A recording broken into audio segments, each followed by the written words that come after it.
Yo, what is going on, guys? Hutcho322 here, and today, fans and coaches of the ASL, I'm bringing you yet another ASL video.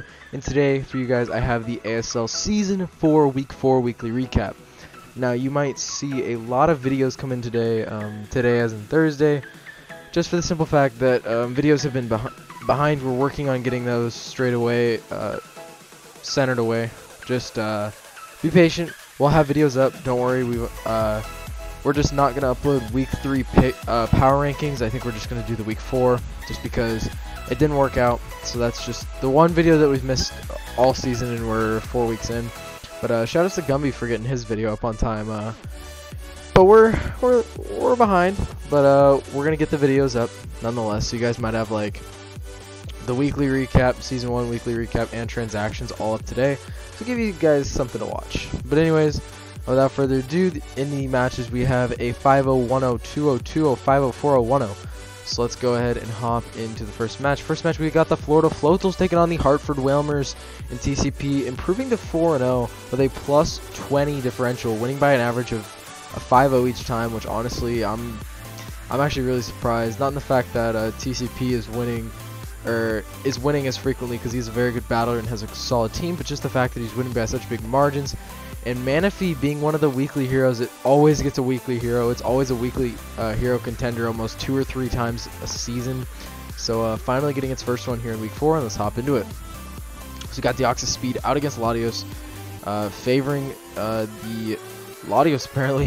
And Latios going to drop a Draco, and it lives on 1%. No sash pop, so very unfortunate on TCP's part, unless that was like a max roll or something. He's going to Draco into the Araquanid. I truly don't know why Rocker risked that. Unless he was calcing and there was no way his Deoxys was going to die. But Rocker's going to make the very aggressive play going into Deoxys on the Skarmory. Very solid play on Rocker's part, in my opinion. Knowing that the hazards were going to go up. And he's going to go for the Thunderbolt again. And he's going to get the crit on Latios. And down goes his Deoxys. His Deoxys did rip through this Latios and did rip through the Skarmory. So not a huge loss on Rocker. But then he's going to go out into his Weavile, not realizing that it is HP fighting. He's going to actually go ahead and drop here. And yeah.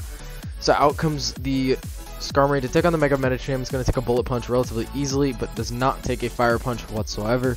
Then out comes the Victini, which Victini will Speed Tie or, what's it called? Outspeed if it's Scarf. Victini's going to go for the V-Create. That looks to be banded damage, in my opinion.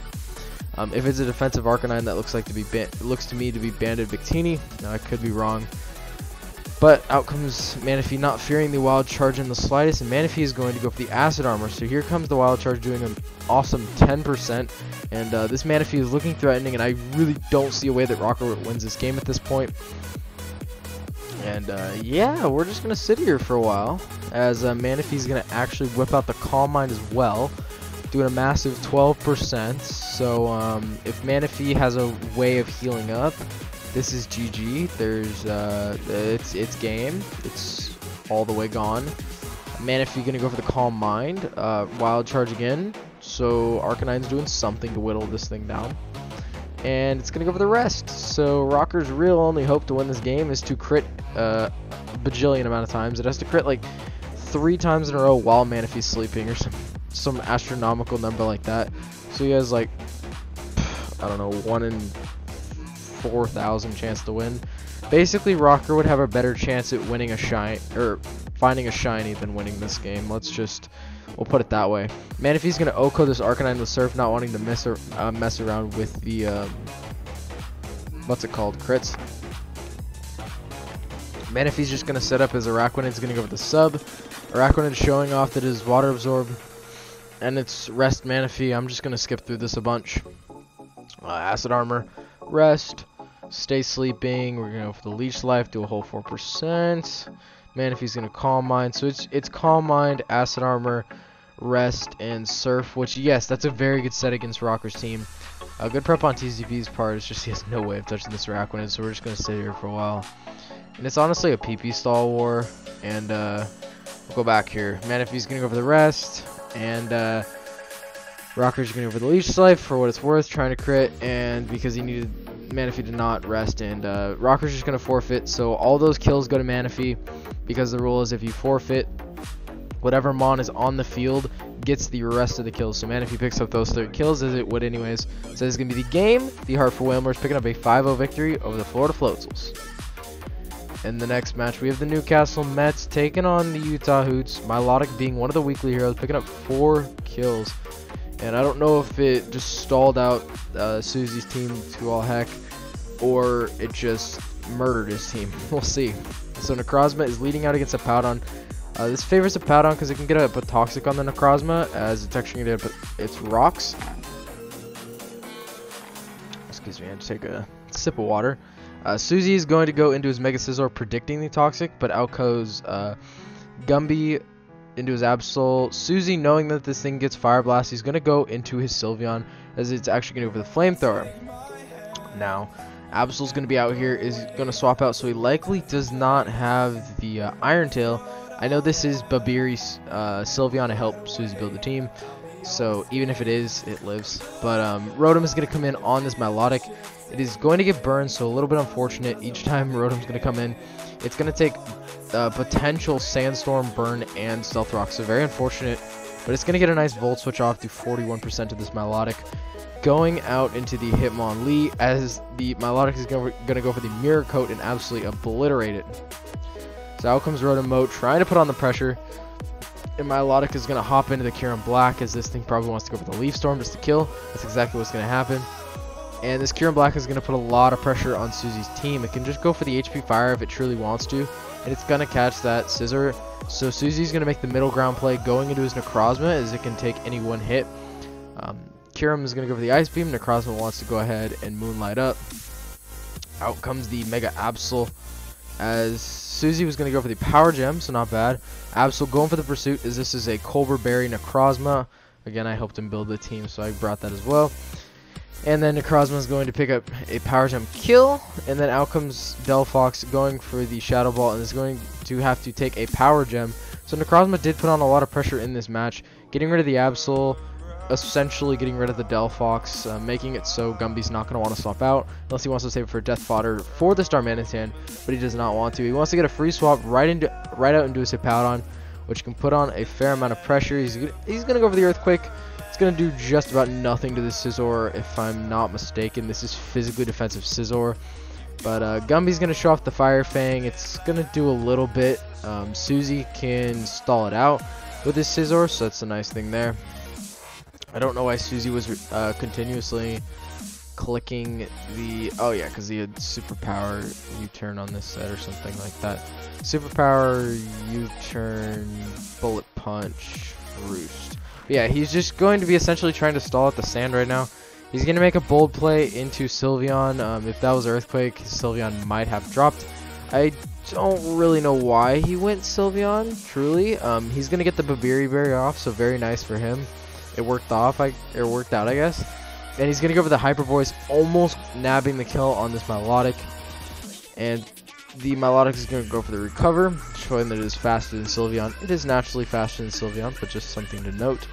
Sylveon is going to go for the Hyper Voice, and Susie has to be careful here, because Milotic can go for the Mirror Coat at any time and do some big damage to the Sylveon. Sylveon is going to go for the Hyper Voice. That is what Gumby's going to do, and it's going to do 46%. Now, Milotic is going to do a little bit with the Scald, and Susie's going to make an aggressive play into his Rotom on the Scald, and he's going to get a nice Wish back, which gets him all the way to full due to Rotom's low HP stat. And Rotom is going to go for the Leaf Storm, do some huge damage to this Milotic, but it is not enough, and Milotic is going to Mirror Coat it into Oblivion. So Milotic has 2 kills at this point.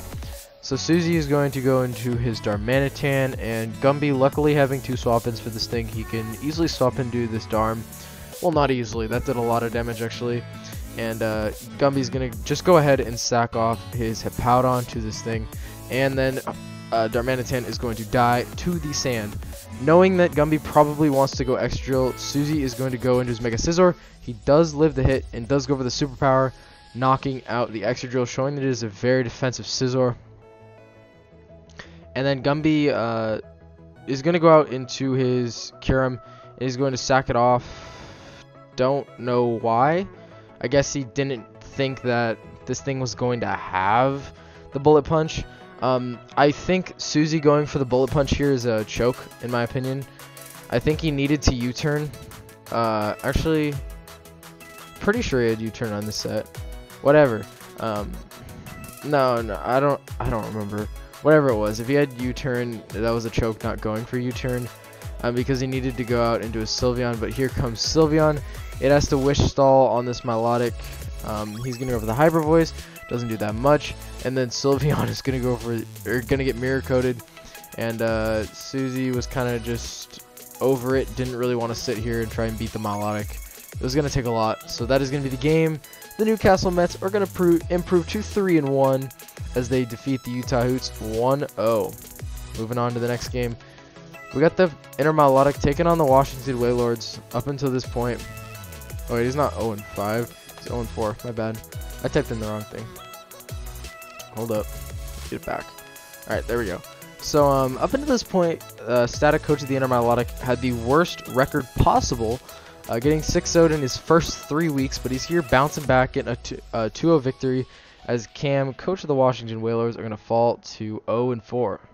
As Hoopa, picking up 3 kills, was also one of the weekly heroes, not far behind Gyarados at 3-1. Let's hop into it. We got Rotom Frost coming out against a Bronzong, gets a nice little Volt Switch off, straight into the Gyarados.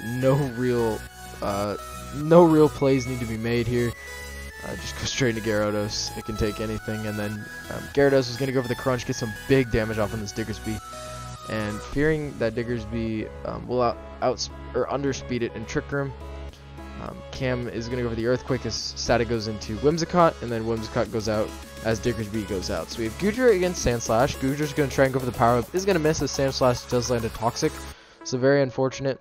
Static is going to go out into the Whimsicott, as he can fire off a Moonblast now, but he's going to have to fear the Bronzong, so he is going to go for the Substitute, wanting to see what Cam is going to do. And then he's going to be able to get a Leech Seed off. Good play on Static's part, as Gyro Ball is probably going to OHKO any form of Whimsicott. So Static is forced out into his Gyarados, but now Gyarados can just click Waterfall fairly freely. It can click Waterfall, it can click Dragon Dance, whatever he wants to do. He's actually just going to click Crunch now, wanting to get rid of this thing. Then out comes Primarina. Primarina can take any one hit. Although it is Water Dark, it does not get coverage such as Mega Sharpedo like Poison Jab. But Pyukamuku is not going to be two-shot by this Primarina, and it is going to be able to get a Toxic off. Oh my god, T-Mobile, I don't care. Don't care. Okay, I'll just turn on my desktop audio until it's done. But, there we go. So anyways, here we are. Whimsicott is going to sub up against the Chimecho. Whimsicott is going to go for the Leech Seed, as Chimecho is going to go for the Cosmic Power. At least the Leech Seed is there. Whimsicott going to go for the Giga Drain, see what it can do. And this is looking good for Cam at this point. Okay, start it back up. Okay, now you guys can hear it. So, this Chimecho is going to be Cosmic Powering in Static's face, so he's going to go out into the Hoopa, and he's going to Choice Scarf on this Chimecho. So now Chimecho is going to be locked into the rest, so it's going to be forced out. And Static gets a free Shadow Ball, does not really have to think about this. And he's going to OHKO the Ditto as it is 4 times super effective afterwards. And he's going to want to swap out into the Whimsicott, since Whimsicott takes on Sandslash very, very well. Whimsicott going for the Leech Seed. It is going to have to take a huge Poison Jab. Luckily, with its Leech Seed recovery, it is going to be able to get high enough back. And then with the Giga Drain, it is going to get up a little bit, but not enough to avoid the KO from the Sandslash. So out comes Mega Gyarados. Mega Gyarados gets to fire off a hit, and Cam is just going to want to sack off his Sandslash. It doesn't really do anything. It loses to basically everything left, and it's low. So Static is going to go out into his Goodra. It's going to get a special attack drop, which is very unfortunate if this Goodra is faster. But not really, actually, just because it has the Power Whip. So, this Goodra being toxic is unfortunate, of course, though. But Chimecho is going to be sleeping, and Hoop is going to go for the Thunderbolt, get the crit. Don't know if the crit matters.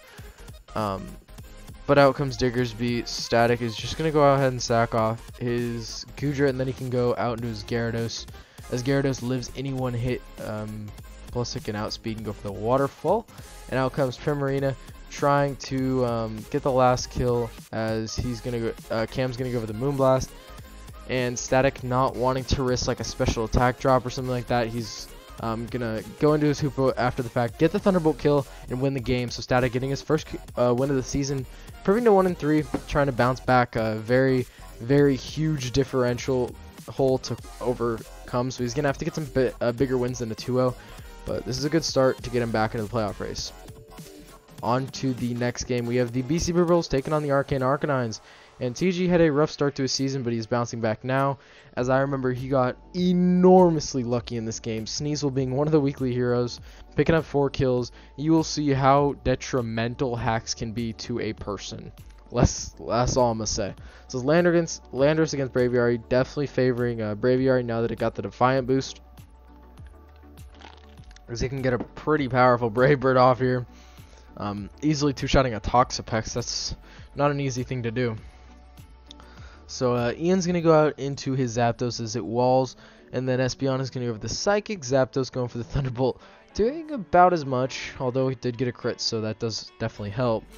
Gardevoir is going to come out here and is going to trace the Magic Bounce. With the trace, it's going to be able to take whatever it wants. Can then go for the Hyper Voice into the Volcarona. Volcarona is going to double out into Mew, predicting the Psyshock. TG is going to get crit, doesn't matter a whole ton since, okay, it actually does matter a whole ton, because otherwise I'm pretty sure the Mew would have lived, maybe. But Sneasel's going to come out and revenge the Mega Gardevoir shortly after. Cobalion going to come out as it can take anything from Sneasel bar low kick, and Cobalion is going to go for the close combat, and Ian is going to swap out fearing a potential Choice Scarf Braviary, and then Braviary is going to die to its own recoil as Toxapex can soak it up. So this Volcarona is going to go for the Quiver Dance, and Ian is just going to say, okay, we'll just recover up here, as the Volcarona is going to one-shot this thing with a Psychic. I don't know if that mattered. I think it's going to depend on the investment.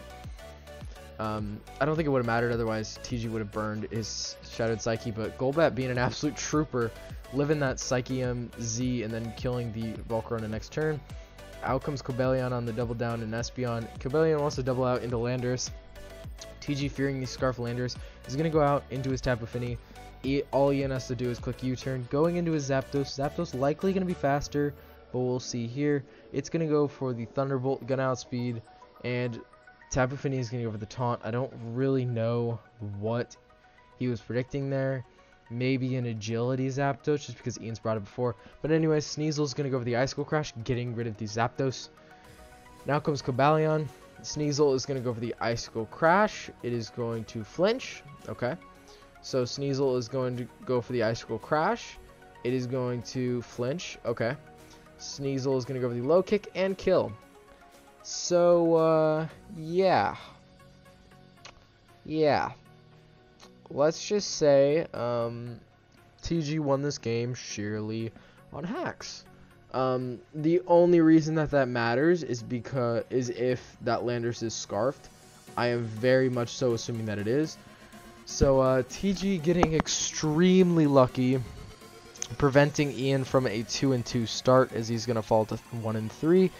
And yeah, Sneasel bringing the game back for the BC Bibberls. In the next match, we have the Portland Timbers taking on the St. Louis Samurats, biggest differential gap of the week. No weekly heroes in this match, but let's go ahead and hop into it. We got a Salamence against a Thundurus Therian, and Salamence, not wanting to take an HP Ice, is going to swap out, as HP Ice is going to come off, and this is showing to be Specs damage. And Anderson is going to have his Amoonguss out, is going to go for the Sludge Bomb onto my Archeops, and I'm just going to go ahead and go for the Acrobatics, as Anderson wants to go and do his Reuniclus to sponge up the hit. And then I'm going to go ahead and go for the Stone Edge, as Anderson is going to pop a switch into his Salamence, and then is going to show off that he is Choice Scarfed. I'm going to make a swap into my Ferrothorn, knowing that my Iron Barbs are going to kill him. I'm just going to let him kill himself, and then get up my Stealth Rocks. So he goes out into his Fernape. I have a Chople Berry, I have a Aqua Berry, so I can live any one hit from this thing. And I'm going to go out into my Slowking, and fearing Gracium Z, I'm going to swap out myself into the Comfey, as Anderson is going to make a good swap into his Klefki. So then Anderson is going to show off the Switcheroo Choice Scarf, swapping Specs and Scarf. So out comes this Amoonguss on my Thundurus, as Thundurus is going to go for the Choice Scarf Thunderbolt at this point. And then, knowing that I am choice scarfed, Anderson is going to go ahead and go for the toxic. No drawback play. Then Slowking is going to go for the ice beam. Amoonguss is going to synth up here. And Thundurus is going to come out, try and put on the pressure. This is going to take 38% from that Sludge Bomb. Thundurus going for the Psychic, doing a fair amount. It would two-shot easily if this was a Choice Specs Thundurus. But out comes Hydreigon, trying to put on pressure, at least what it can. Crocodile is going to come out here, as Hydreigon is going to go for the Fire Blast. Crocodile, okay, a lot of mons are living on 1% this week. First Deoxys, now Hydreigon. Crocodile, not able to get the kill, is going to set up some Stealth Rocks. I'm going to go for HP Fire, yeah, predicting the Amoonguss or the Klefki. And I have to go out of my Thundurus, not wanting to get switcherooed onto anything, so I'm going to go ahead and take my choice specs back, and I'm going to go ahead and go for the HP Ice, and that's what's going to happen. And this Amoonguss will drop in another hit, but Anderson is going to pull swap into his Infernape. This is still going to do a lot to his Infernape, 26% as a resisted hit, and Anderson is going to show off the Vacuum Wave. So out comes Slowking. Slowking can take any one hit from this thing, but Anderson can go out into his Reuniclus now. It's going to get burned, but it doesn't matter because this is a Magic Guard Reuniclus. And this is where Reuniclus gets to start setting up. As this is, if my Slowking wasn't toxic, I could have maybe won the game if Psyshock wouldn't do a whole ton. You'll see in a minute. But my Comfey is going to go with the Taunt, as it's going to take a huge hit from this Reuniclus. Comfey is going to synth up, as it's not going to be taking these hits much longer. Unfortunately, I cannot go to my Hydreigon since it will die to rocks. But now the taunt is going to wear off, so I have to go out into my Slowking. And Anderson is going, or I'm going to go for the Psych Up. That's why I would have potentially won. But since it was physically defensive Slowking, I could take Psyshocks. But yeah, it would have been interesting. I'm just going to Psych Up, keep showing off the set, you know. But Anderson is going to be pressuring me here with the Shadow Balls, as Slowking is going to go for the Skull to get a huge crit. But it's not really going to matter.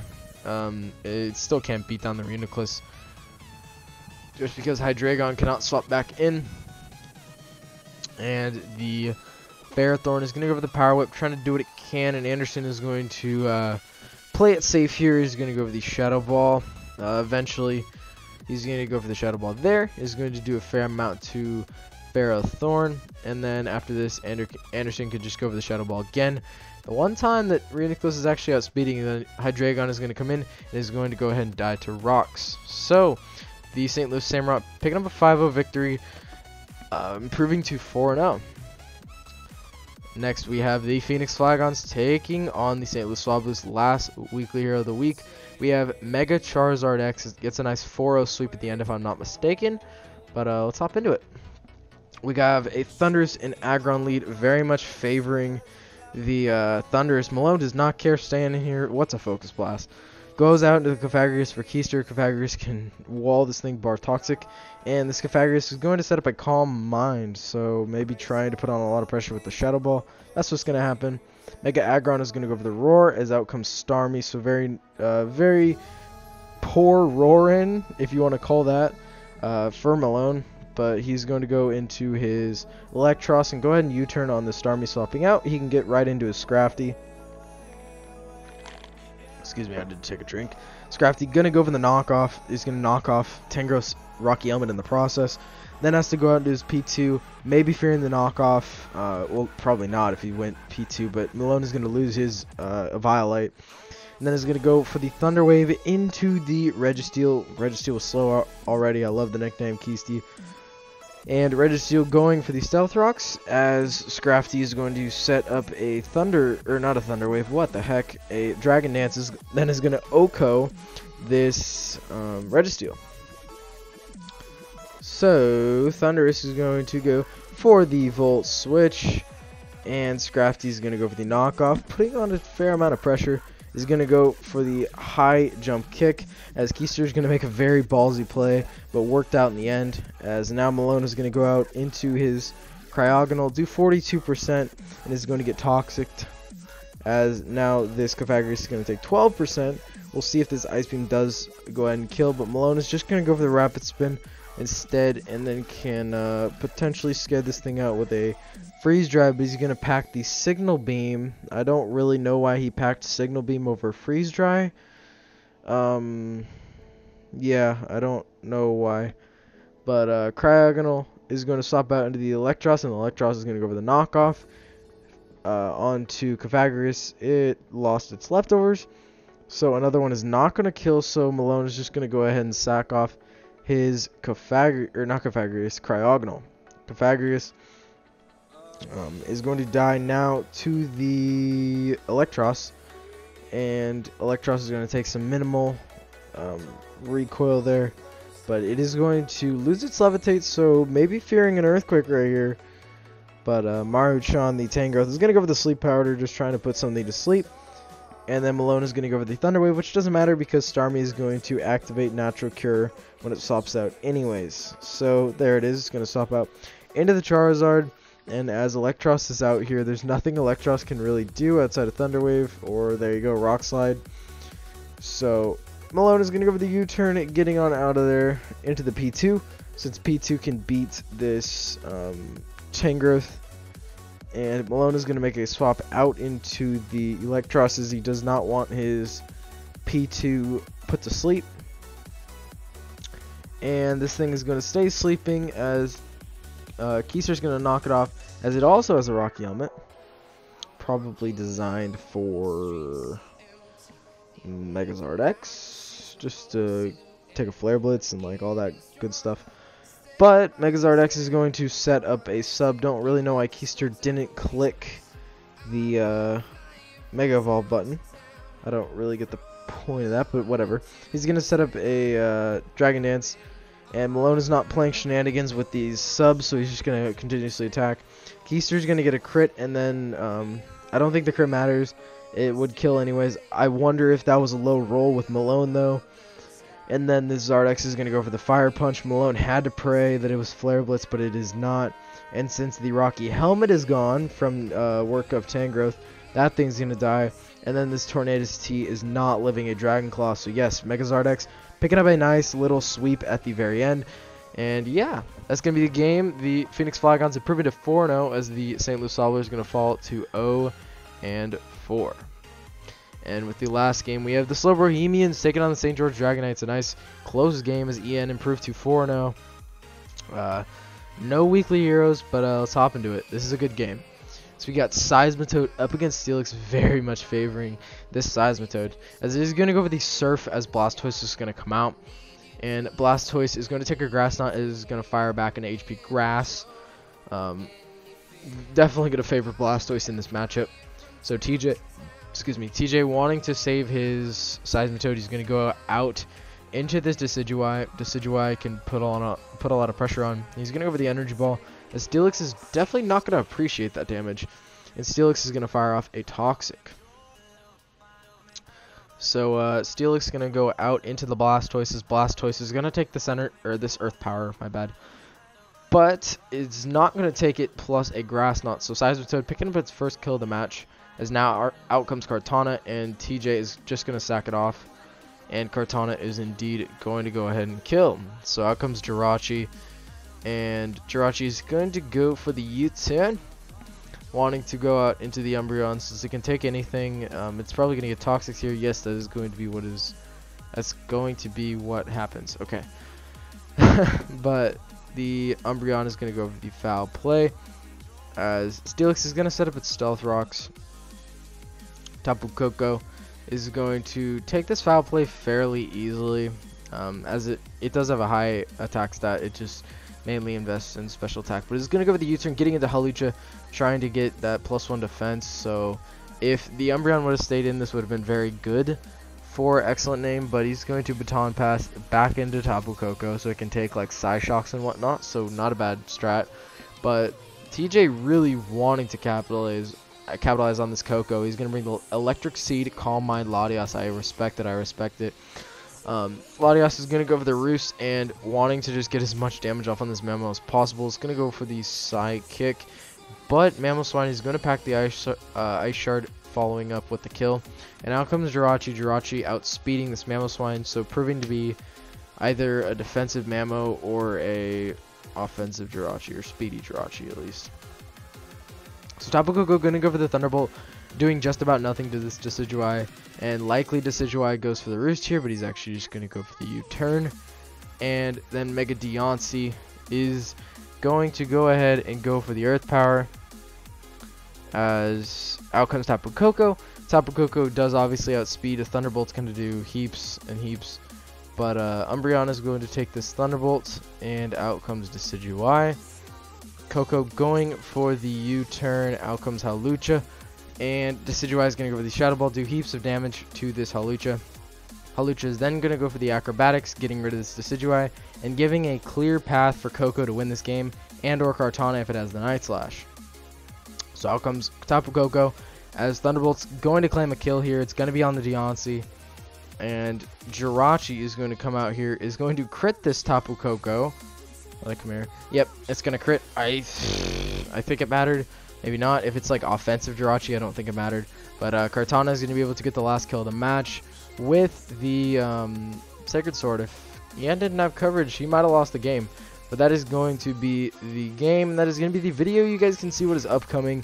But yeah, thank you all for watching this segment of Weekly Recap. And I will see you guys all in the next video. This will probably be the first of, or this will be the second of 2 of 3 that'll go up today, because transactions will have gone up first. I'm gonna upload them like boom boom boom. But anyways, I will see you guys all in the next video. Thank you all for checking it out, and goodbye.